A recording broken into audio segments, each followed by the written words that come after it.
It was dark at the time. I was living on a road surrounded by woods. I went out to take my dog for a walk. Our driveway connected to a dirt road that ran up the side from the main road. We walked to the end of the dirt road, and along that road is a tree, a lining of woods. As we began heading back, I looked over and noticed a tall figure staring at me at the edge of the woods. I couldn't make out what it was. It was definitely taller than 7 feet, and stood on 2 legs.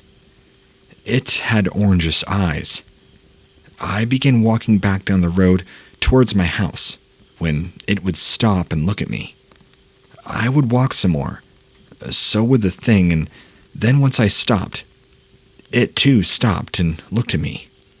At this point, I was really freaked, so I yelled for my dog to run, and we both sprinted towards the house.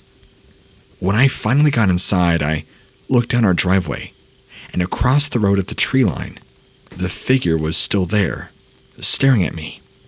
I told my father, but when he looked, he saw nothing. This was nighttime, about 9 or 10. Clear night, no clouds. A moon not yet full, but bright enough to light up the area a bit. There was a follow-up investigation report done by BFRO investigator Matt Moneymaker. I spoke with the witness, Michelle Goodwin, by phone. She was a teenager at the time of the incident. She no longer lives in the house mentioned in this report. She says the area now has many more houses than it did back in 2000. Tanglewood Road has been extended as well. She said the figure was a silhouette, but definitely not bear, because, simply, it was too tall, and walked on 2 legs the entire time that it paralleled her. It was not more than 5 to 6 feet into the woods from the side of the road. So, I asked about the eyes, and whether they appeared to be glowing or just reflecting light. She said that the eyes seemed to be glowing dimly, which is a common feature of many nighttime encounters. The color was somewhere between orange and yellow. Although she became more frightened as the stalking continued, she said the figure was not otherwise aggressive or hostile. She knew very little about the Sasquatch Bigfoot subject at the time. It was many years later that she learned more and realized the figure that paralleled her that night was likely one of these creatures by process of elimination.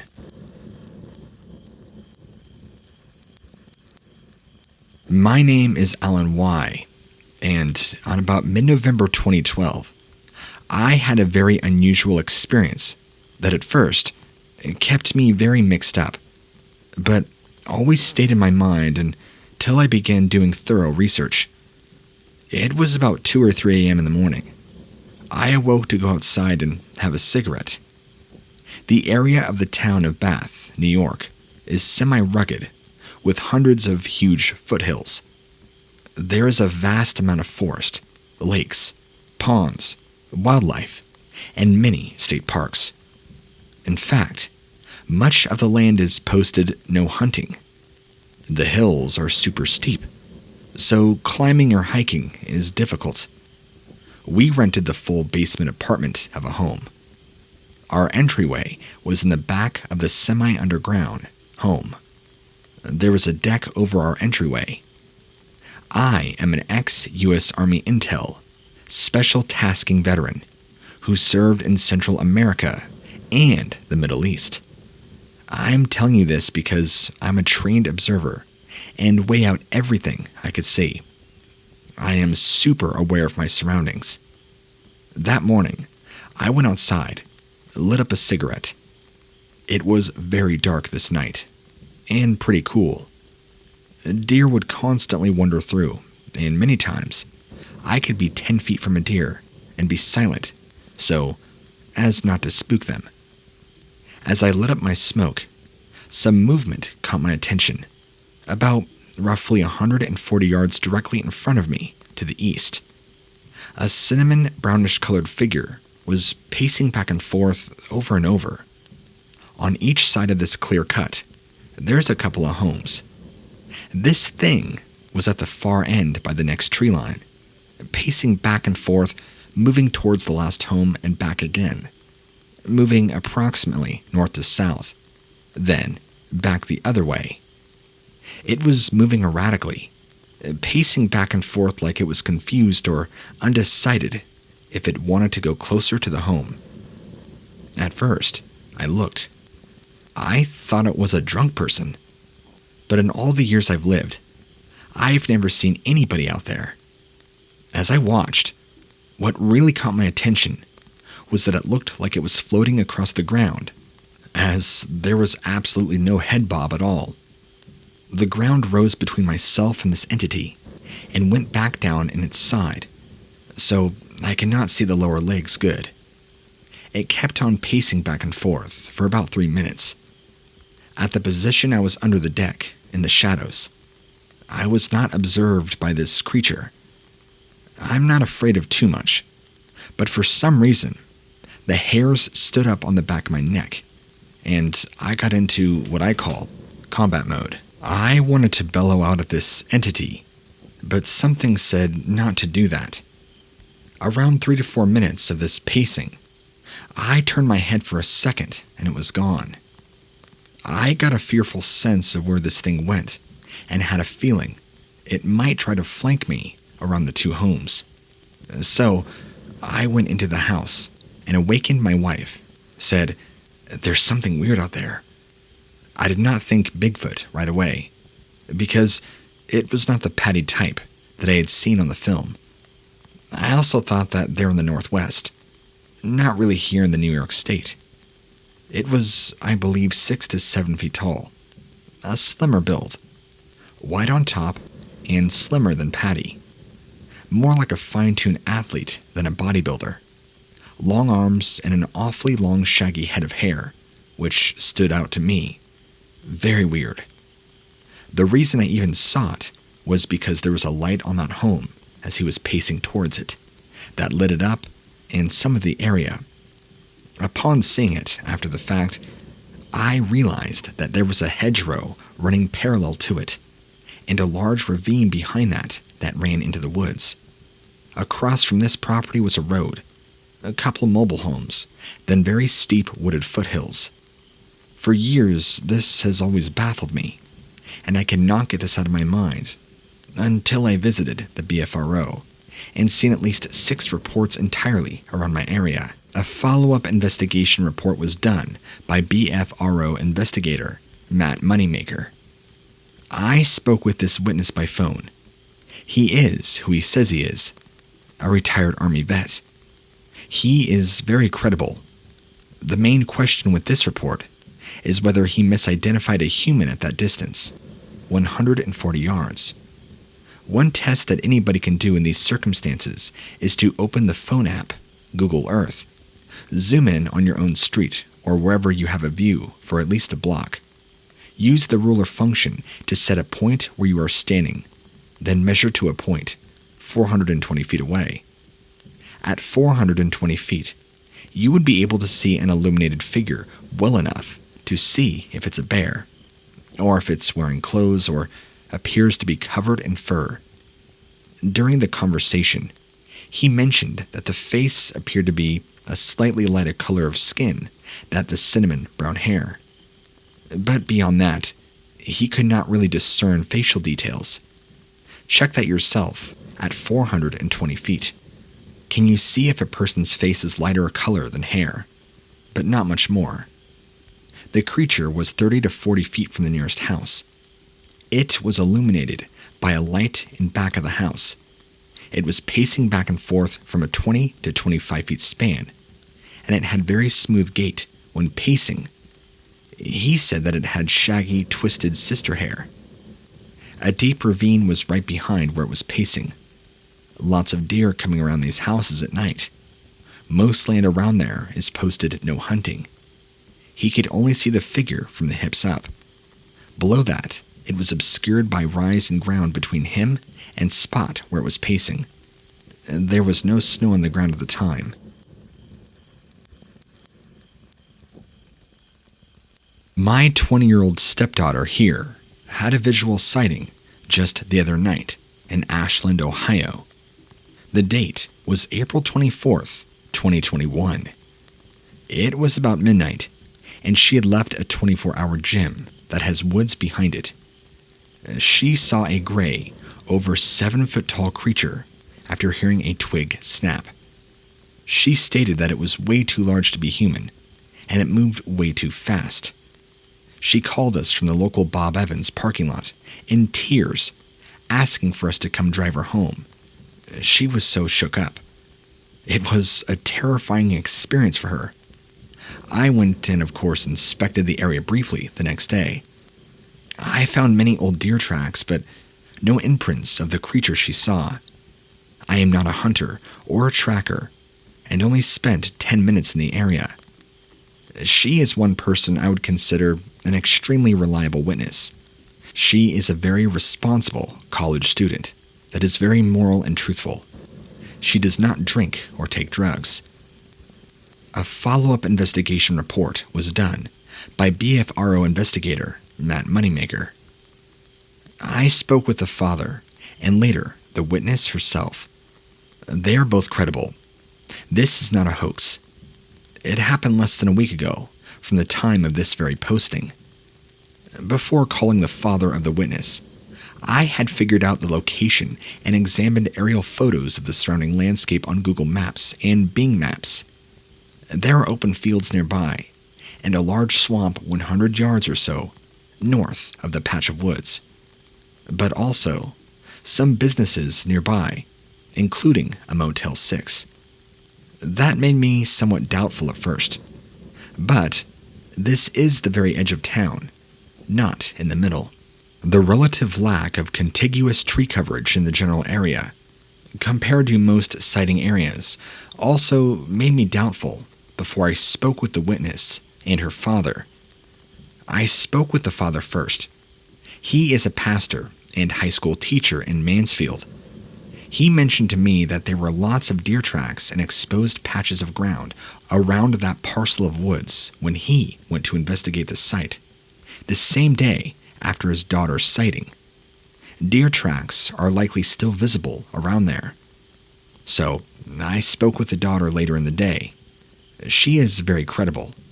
She's actually a nursing student at the nearby university and works as a waitress in town. Nothing about her story seemed unusual, except ultimately for the location. She was certain the gray furred Sasquatch stood at least 7 feet tall, possibly 8. Based on its height, she was certain that it was not some other type of animal, nor a person in a costume. The way it bolted off when it fled is what frightened her the most.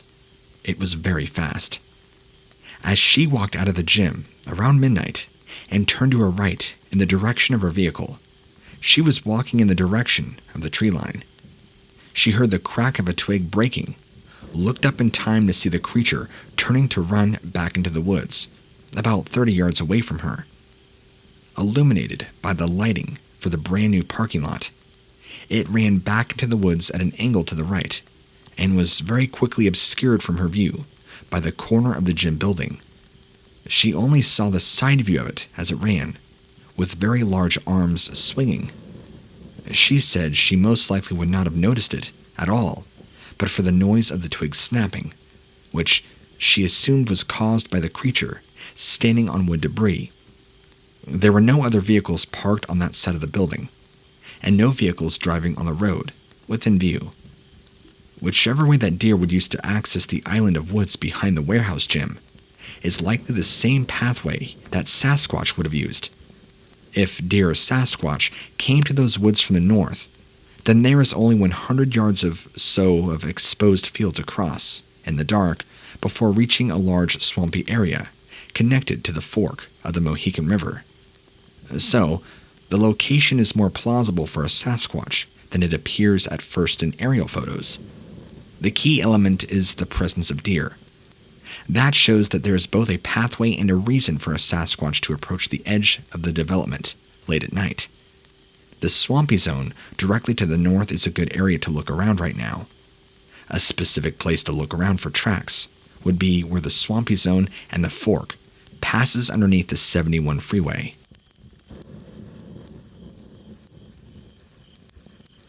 I was walking down my street and heard what sounded like a guy off in the cornfield yelling, approximately 600 feet away. It was sort of a grunting yell, very deep, and it echoed throughout the neighborhood. It sent hair up on my neck. It scared me a little because the only thing between me and the yelling was a row of houses. This is not the first time I've heard what I think might be a Bigfoot in the area. I've heard what seemed to be 3 of them sort of locating each other the week before. Thanksgiving, actually. Again, I was out walking late at night in my neighborhood, around midnight. I heard a fox call at the end of my block, but the sound was cut off by what sounded like a woman trying to imitate her from a little further away. Then, a few seconds later, a man let out a yell roughly 3 blocks away. This yell was a deep, guttural long yell, too long to be a human. It made the hair on my neck stand up, and it also echoed throughout the neighborhood. Not a few seconds later, a faint howl came from what sounded like across the lake. And by this point, I had gotten back to my porch and entered the house to find all 3 of my cats, wide-eyed and standing in the middle of my living room. Out of curiosity, I decided to go sit on my porch to see if the howls would continue. The sequence of howls and yells continued on for maybe 20 minutes. First, the woman, then the man, then the faint one across the lake, until they were far enough away that loud vehicles drowned them out, and I then went back inside. I wish I'd have thought to use my cell phone camera to record it. You know, I thought I had heard it walking through the snow just before it let out the first yell. Deer herds and coyote packs come through there, so I did not think too much of the loud walking sound at first. There are no other witnesses or stories that I'm aware of, and I don't recall seeing anybody else out there at that hour of the night. There was a follow-up investigation report done by BFRO investigator Chris Callahan. I spoke with the witness by phone. She described the first sound as an oomph, maybe 1 second long, but heard 3 times. It originated from the cornfield behind her residence. She also heard 1 or 2 footfalls, kind of squishy sounding, from the reaped field. The backyard of her house and neighbors are between 110 to 120 feet deep. The footsteps the witness had heard were therefore only 300 feet from her house. The next week, her neighbor saw a huge human-shaped shadow cross by their front window. The witness heard another oomph the following night. The November 2020 incident occurred when the witness was walking home from a friend's house. She heard the neighborhood fox make a call, followed by what she stated sounded like a drunk guy trying to imitate it a couple of blocks away. Then, even further away, a female voice tried to imitate it too. Then in the far distance, possibly across the lake, a childlike version of the Ohio howl was audible. This was followed by the male deep guttural yell that echoed through the community and caused the witness's hair to stand up on her neck. Next, a feminine-sounding short version of the Ohio howl was heard, followed by a childlike voice in response. This went on for 20 minutes, occurred a little after 2300 hours, and as the sounds progressed, they got further and further away, till drowned out by vehicle noise.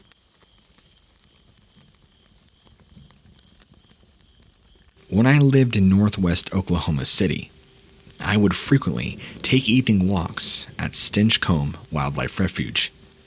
The preserve is roughly 1,000 acres located on the suburbs of Oklahoma City and Yukon adjacent to the Wiley Post Airport. Beginning from the parking lot at the end of Northwest 50th Street, the maintenance road will take you 2.5 miles upriver to the Kilpatrick Bridge, where the North Canadian River enters the reserve. However, the city only maintains the trail to the remote communication building. From there, the trail becomes overgrown in the summers. The park is typically visited by local neighbors, bicyclists, horseback riders, and even dog lovers. This evening, I decided to venture past the communication building, as the foliage was still at ease. I continued another half-mile of the path to where the power lines cross the river. From here, the riverbank drops roughly 15 feet, giving a nice view of the river below. As I approached this area, my eyes were immediately caught by someone down below at the river's edge. What I saw was an all-black figure down at the river edge, about 250 feet away. I thought it was strange because not many people hike off trail into the preserve, especially during the summer, nor late in the evening, or even past the communication building.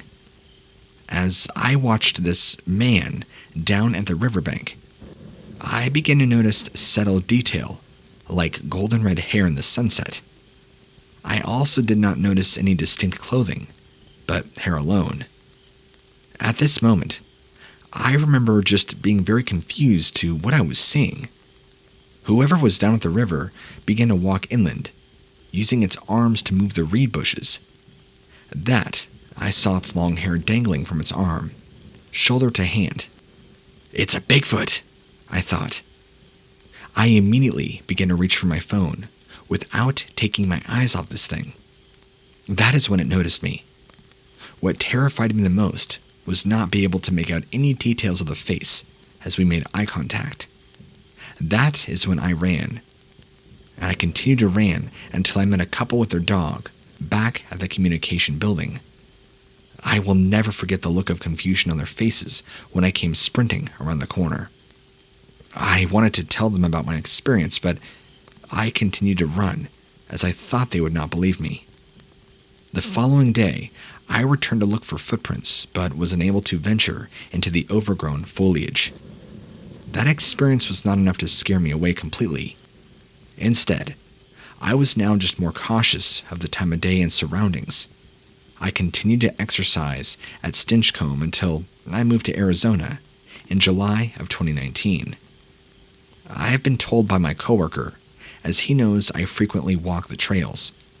Also, there is rumors of tree structures deep in the reserve, but these could have been built by teenagers who live in the nearby neighborhood, as I have also seen many adolescents with their friends exploring the woods.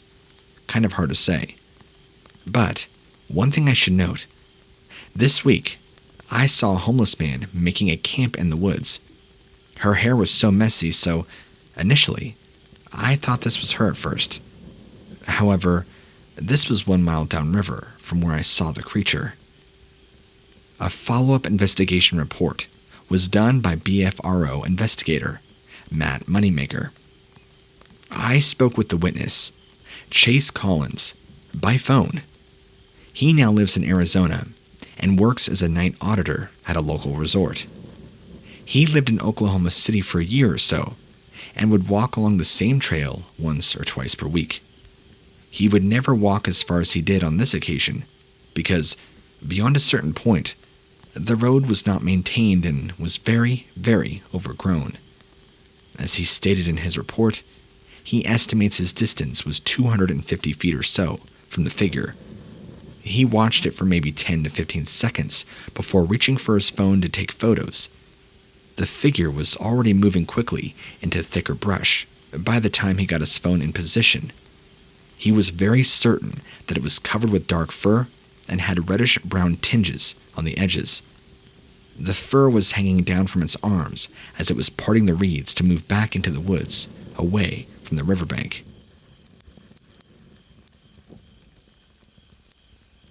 In the spring of 1988, my college unit decided to have an escape and evasion training scenario, also known as an E&E. The cadet lieutenant decided we should conduct it at the Indian Mound Reserve in the late evening and night to simulate an aircrew shootdown. 5 of us were to be the aircrew that was to E&E the lieutenant and his team. We started out uneventfully around 6 p.m., following the trail westbound out towards the Indian Mound, north side trail that follows the creek. There's a cliff to the north of this trail with another trail on top of it. We got to the mound right before sunset. We then set up a basic diamond formation for security as we moved through the night back to our starting point. Along the way, below one of the cliffs, we stopped. The rear guard kept sending up word to me that something was following us. I figured this was the OPFOR team, opposition force, tracking us. At the same time, from above us on the edge of the cliff, we heard movement, and small rocks began to drop on us. Thinking this was our lieutenant, I sent our squad up the side of the cliff. It was able to be scaled, and we joined at the top and went into a skirmish line about 20 feet apart from each other and moved about 50 yards into the woods to the north, hoping to kick up the ambush. Nothing. We then went back down to the trail below that we were originally on. Again, we heard walking above us, and the rocks began to fall on us. We moved out. The rear guard was getting a little scared, as he kept sending up messages that something was behind us. I sent another individual back there with him. My point man spotted something up ahead of us on the trail. I went up with him to investigate. While looking into the darkness to our front, my rear guards came running past us, yelling, "It's charging us!" and ran right by us into the woods. The next individual came running by, saying the same thing. My point man and I began to retreat quickly to the north, out of the woods. Well, whatever it was running at us and was swiping tree branches out of its way as it ran. We made it to the edge of a plowed field of the woods and took off running. Nothing ever came out. I remember the impression was that we didn't believe it to be the OPFOR because the noise in the trees above our heads and the sounds of heavy footsteps coming at us. It was enough to scare us to run away and not stand our ground. When we got back to base, I contacted the lieutenant, asked him what was going on. He informed me that they did not get out to do an ambush that night. The next day, my point man and I went back to the site, but found no tracks. But did find branches that had been broken and snapped off, higher than my head. I never thought about anything until 1992, when one of my students referred to Bigfoot sightings in that area. Other stories is about 2 years later, a friend of mine was on the Indian Mound, a group playing capture the flag at night, and heard what he described as a sick cow groaning around the base of the mound. It moved from all around the base while they were on top of it. They eventually ran down the mound when they heard the sound opposite of where they intended to escape. The investigator found a short video on YouTube of a young lady walking her dog near the Indian Mound when the dog stops, alerted, starts growling, and retreats back to its owner. A follow-up investigation report was done by BFRO investigator Dusty Ruth. I emailed Daniel Reed and received a response from him.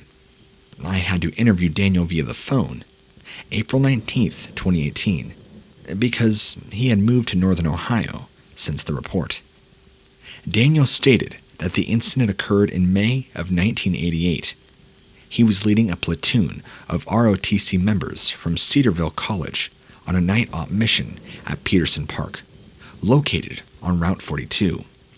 They had hiked to the park where they were to engage in war games with another platoon. At a place where there is an upper trail and a lower trail near a waterfall, something was dropping rocks on them from above. He told me that he sent part of his group up there from the right and part from the left, while he went up in the middle. When they got to the upper trail, nothing could be found. They returned to the lower trail, and again, the same thing happened with the same result. On their way up the trail, through the park, part of his platoon heard branches breaking and thought they were under attack from the opposing platoon. They reported finding branches broken at about 7 feet high, and a dinky fire in the middle of the trail, made of paper and small twigs. They thought this was very strange as it was raining. The night was also very quiet and eerie. They did not think it felt right. So they returned to the campus and found that due to the rain, the opposing platoon had never left the campus. Daniel stated that about a year later, a friend reported being on top of the Indian mound located in the park at night and heard a strange moaning coming from the bottom of the mound. Then, the moaning started coming from the opposite side. Our friend and I went to this park on October 7th, 2018. It was a nice warm day and there were multiple groups of people hiking in the park. Massey's Creek flows through the park, which, by the way, is heavily forested with high rock ledges. There are waterfalls and multiple hiking trails, and a large Indian mound located in a clearing. We found no obvious sign of any Bigfoot activity. The park was being heavily used the day we were there, though. I found no physical evidence at the time, but later found a short video on YouTube of a young lady walking her dog near that same mound when the dog stops, alerted, starts growling and retreats. All in all, who knows?